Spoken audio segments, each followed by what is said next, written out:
If you clicked on this video, chances are you want to work from anywhere in the world. And you've probably been told that you need $20,000 in savings, a remote job, or some magic business idea before you can leave. But the truth is, you don't. You just need one client and that's it. One client paying you $2,000 a month and your spending power will triple the moment you leave a country like America or Canada. Now I'm filming this video right here in Vietnam, building my multiple six-figure business per year. I live in a nice high-rise apartment by the river. I got a chef, a cleaner, and even have time to train Muay Thai 5 times a week.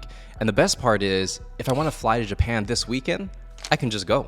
But to get to this point, I had to figure all this out the hard way. I quit my 6-figure tech sales job at Oracle, moved to Thailand with no income source. I burned through my entire life savings trying random ideas until I was down to my last $200. I had to reach rock bottom in order to figure it out, but I didn't give up.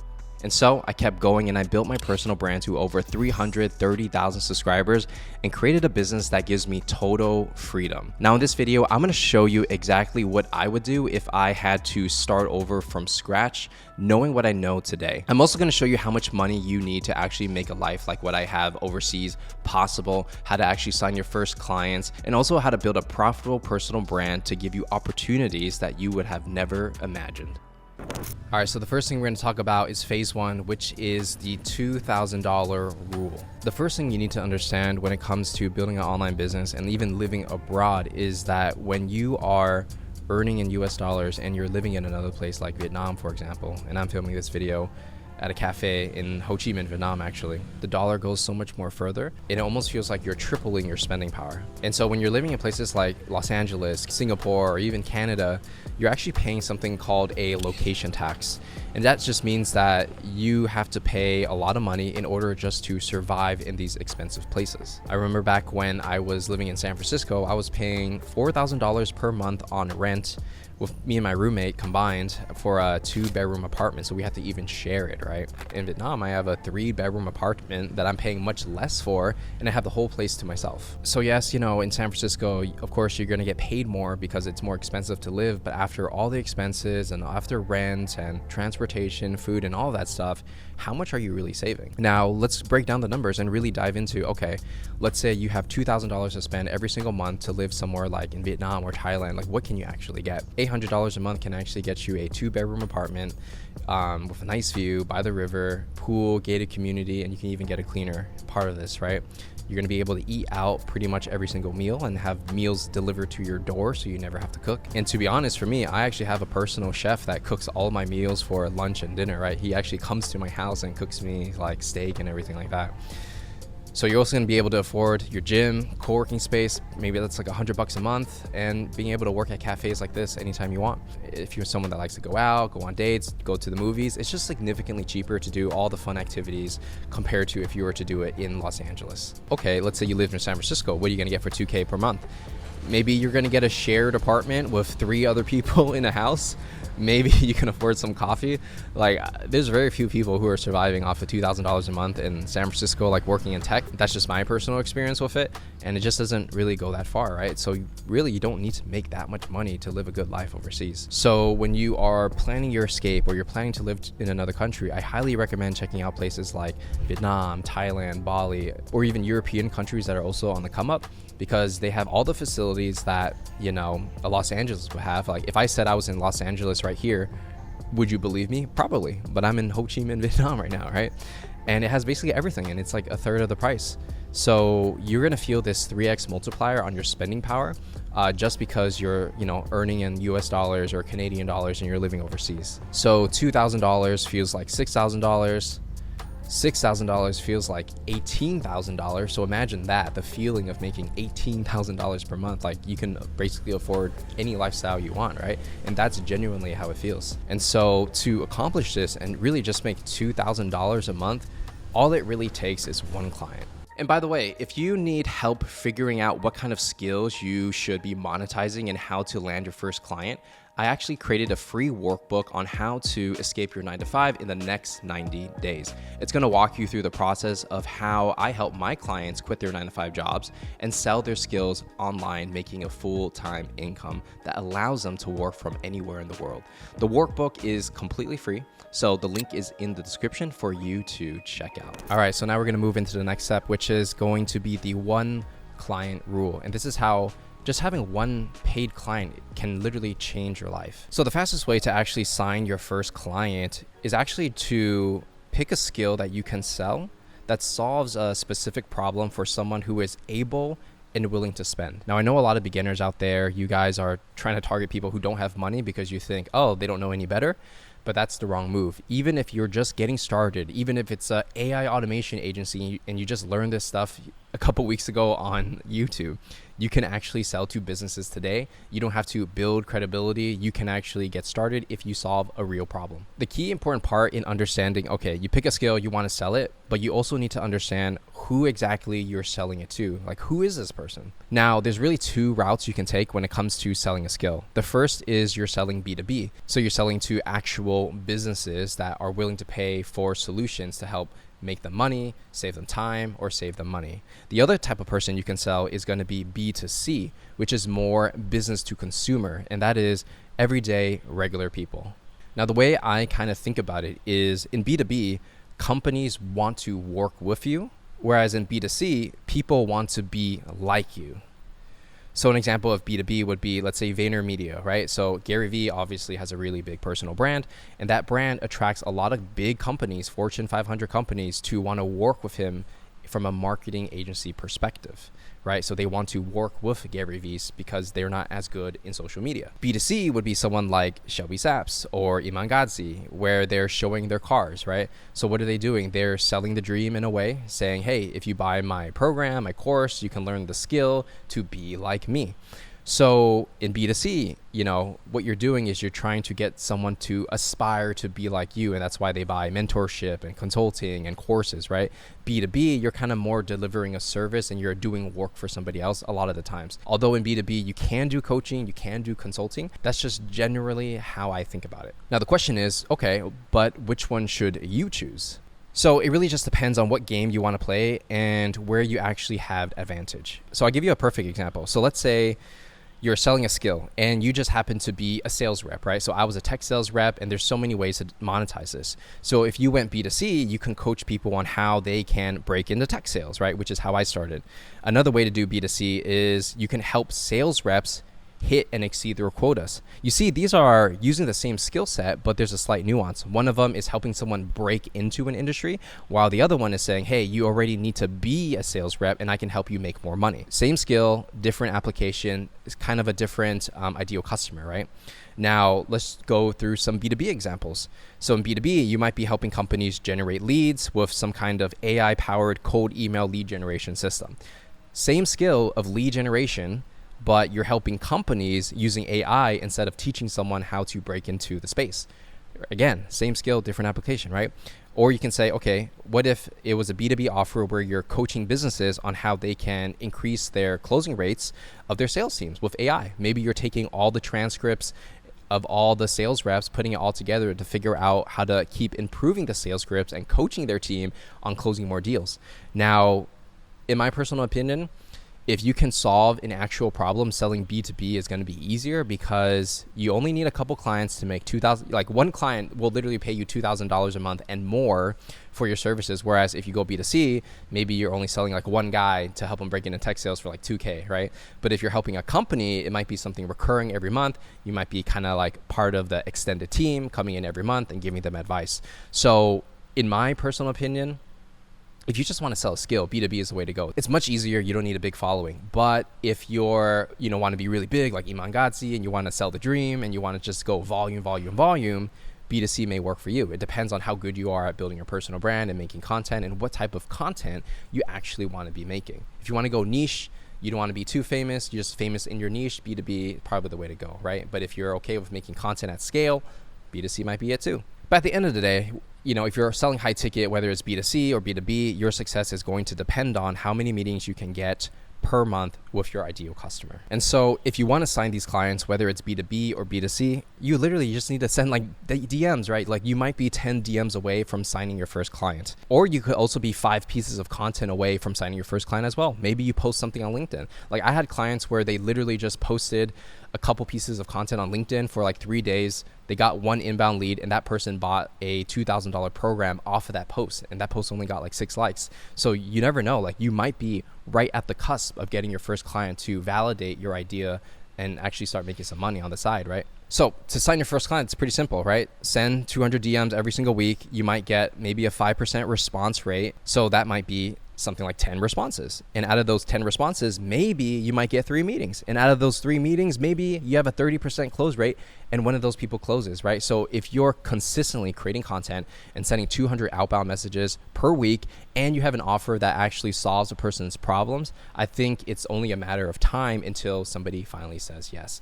And you're gonna get a lot of no's along the way, but that is the game of entrepreneurship. So let's actually put this plan into action and go over a 90-day game plan for you. Okay, so before you go on and quit your job, I need to explain something very carefully to you, and that is testing before you actually quit. Now, when I quit my 6-figure tech sales job, I didn't have an income. So I had a bunch of savings because I made a lot of money from sales commissions. But when I moved to Thailand, packed all my stuff, sold all my things, bought a one-way ticket there, I had no income, right? So I was just burning my savings, thousands of dollars every single month. And eventually you run out. I had thought that, I was gonna figure out how to make money in time so that I would never run out of savings. But I actually got down to my last $200 and I was really in a bad place. In the end, I did figure it out, but it took me a year before I made my first $1,000 per month online. Now, instead of doing that, I'm going to give you some recommendations on what you should be doing so that you don't find yourself in such a tight situation. So if you have a job right now, that's good. You have a safety net. You're probably getting paid pretty decently, and you want to use that to pay for all your bills and take care of whatever it is you need to take care of, like family and things like that. And the truth is, if you have financial responsibilities, your family may not support you off the bat. They have, they expect you to deliver on resources. So sometimes you don't want to rock the boat. So instead of jumping ship, what you want to do is continue to keep your job and have a steady paycheck while you build your side business, almost like a project. Don't think of your business as something that like, I got to go all in and invest all of my money. You don't. You just invest very minimally, spend your time and see if something works. Once things start working out, then you can start investing more money into it. But until then, just do it low key. So keep your full-time job, spend after hours, during lunch, even in the mornings and the weekends, experimenting to figure out what's going to work for you and how you're going to get clients. Prove the model works first before you book any kind of flight, okay? And I would actually recommend using your job as your advantage. So if you're working in an industry like, let's say, crypto or marketing or whatever, your job is actually paying you a full-time salary to learn, to build connections in the space. Like, you should be asking your employer to pay for you to go to conferences so you can meet all the founders. And at the same time, you should be building your personal brand so that one day, and that's going to be very soon for you guys, you can use all the connections you have and the resources to easily find clients. Don't think you have to start from scratch and do a completely random business, because you should actually start a business in something you actually know about, not just a random thing like I did, like trying to start a matcha pop-up shop and not having any success because I knew nothing about that business. Use the skills that you actually have, and you're getting paid to learn. And once you finally get, let's say, 2 clients, each one paying you, let's say, $2,000 a month, and you're at 4K, then you can book your flight. Then you understand like, hey, like I can actually make a living off of this rather than just completely burning all your savings and putting yourself in a bad spot. So now let's go ahead and talk about how we're going to put this all together into a 90-day plan so you know exactly what the next step should be. All right, so now we're going to move into phase 4 on actually how to be executing and building your online business, even if you are working a 9-to-5. I'm going to walk you through step by step what you should do so there's no question and you're never going to get lost. So in the 90-day playbook, you're going to have a time commitment of at least 10 hours per week, right? So if we're talking on the work days, that's 2 hours per day. If you work, I don't know, maybe 3 or 4 hours on the weekend, you might be able to get to 15 hours a week, right? Obviously, the more time you put into your business, the more fruits of labor you will get. So month 1, what should you be doing? Essentially, you want to package your skills, right? In the beginning, everyone has trouble on 2 things. What are they selling and who are they selling to? So we're going to hyper focus on that for the first 30 days. So step 1 is to pick a skill you want to monetize. whether it's a sales skill, marketing skill, maybe it's an AI automation skill, something you want to learn and sell to somebody, that's okay too. But you just need to pick one skill that's in demand, that's going to solve a real problem, and people will pay money for it, right? Then you want to decide, okay, I got the skill. Who exactly should I be selling it to? And you don't want to sell to broke people, right? You want to sell to people who are able and willing to buy. So they need to have money. Typically, if they're a business, B2B, it's going to be a lot easier for you to score something that's 2K a month retainer, 3K a month, just because businesses have a lot of problems and they're willing to pay money to make those problems go away. And as long as you're making them money or save more money than you cost, they're always going to pay you, right? And you want to simplify what you do. So a lot of people I work with, they write like a whole long paragraph of like, oh, I can do all these things. Don't be that person. Instead, have one sentence explainer on what you do. It could be, I help this kind of person achieve this result by your unique method. Example, I help real estate brokerages generate leads to close more deals and, list more houses and sell more houses using Facebook ads, right? Or I help insurance companies save more money on administrative work by automating their CRM processes or their manual Excel processes, right? So make it clean and make it simple. So in the first 30 days, you need to do the research, talk to a few people, validate the idea, and then you're good to go, right? So in month number 1, you just have to have a direction of where you're going and what the plan is. Now, month 2 is when we're going to start having some real conversations, talking with people, right? So you want to first build your personal brand, obviously. So you want to pick a short form platform and post 5 times a week. So basically once every workday, right? Whether it's Twitter, LinkedIn, Instagram, it really depends on where your audience hangs out, right? And every day you want to send at least 20 new DMs to potential clients. So it could be people that follow your content, follow you, engage with your content, start a conversation. And if you're not getting a lot of likes in the beginning, you reach out to them, right? If you know like a certain business might be a good fit for you, send those 20 messages every day. Now, the key is not to be pitching on these messages, it's to have a conversation, understand their pains, and if it makes sense, book them on a call. For the next 30 to 60 days, all you're doing is making maybe 20 pieces of content, 20 outbounds a day until you get some conversations. And I would say if you do this right, you'll get at least like 5 to 10 meetings in that month. And then from there, you can see if your idea is even validated, right? Don't build, then sell. Sell first, build it later. Now, month number 3, close your first client. So now you're getting meetings, right? And maybe the first couple meetings, they say no, you're still trying to figure out what you're doing. But eventually, you're going to get someone to pay you money for your services, right? So your closing rate in the beginning, it might not be super high. It might be 10%, 20%, 30%.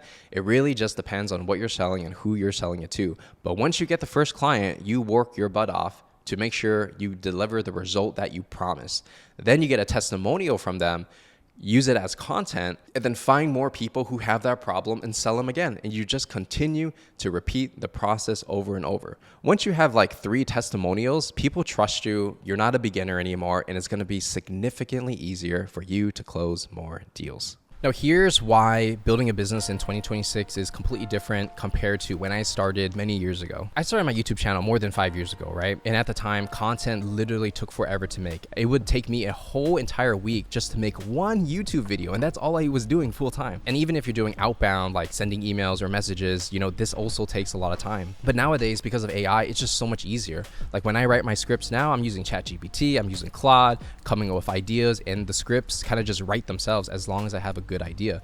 Or if I want to outbound somebody and send them a message, I'm putting it through ChatGPT to find, the best angles and ideas to increase my response rates, right? I don't have to like sit, by myself with a blank sheet of paper doing it alone. So content that would literally take me like a whole week to do now is just taking like 2 hours because of AI. And just running a business in general in all aspects, sales, marketing, content, fulfillment, the actual work you do like consulting, it just like your productivity should be 10xing if you know how to use AI properly, honestly, right? So what used to take a full-on team to do, now you can just do it by yourself. And the best part of this all is like the algorithms on social media are so good that if you build a personal brand on LinkedIn, X, Twitter, YouTube, Instagram, it doesn't matter. They will help you push the content to the right people. So if you go super niche and you help people like with their email marketing, like for boring businesses, they will find these businesses for you. It's just that good. Like it is the time. Sometimes when you're in a golden era, you don't realize it until you look back in hindsight. But I'll tell you right now, I've been doing this for like, 5 to 7 years now. And right now we are in a golden era of personal branding. Basically, you can become the top 10 creator in your niche as long as you put in the effort and you're consistent. And competition, don't even worry about it. If you're not even at 10K per month, there is no competition. It's just you versus you at this point, because the markets you're going for are probably so big that 10K a month is literally nothing. Just be helpful, be consistent, show up, provide value, and eventually clients will come. I promise you that. Now look, you don't need $50,000 in savings. You don't need a remote job. You don't need to burn through your life savings like I did. One client is all it takes. One skill somebody will pay for. And the best part is you can test it while you have a job. Every month you wait, you're paying rent in a city you don't even want to be in, working hours to do work you don't even want to do, living a life that on paper might look good, but it doesn't feel like it's yours. I mean, because of AI, the tools are easier than ever, the math works. The only question is whether you'll actually test it. Now, paying the location tax is a choice, and it's quite an expensive one. And so if you are ready to build your side business, even if you're working a 9-to-5 job, I actually help aspiring entrepreneurs take their skills they already have, package them into an offer, and build an income online that lets them work from anywhere. Now, if you need help figuring out what that's gonna look like for you, I put a link in the description to book a time to talk with me on my calendar. I'm gonna help you design a custom game plan so you can plan your escape. The call is completely for free, and by the end of it, you're gonna have crystal clear clarity on what your next step is. So with that said, if you enjoyed this video, make sure to like and subscribe, and I will see you in the next one.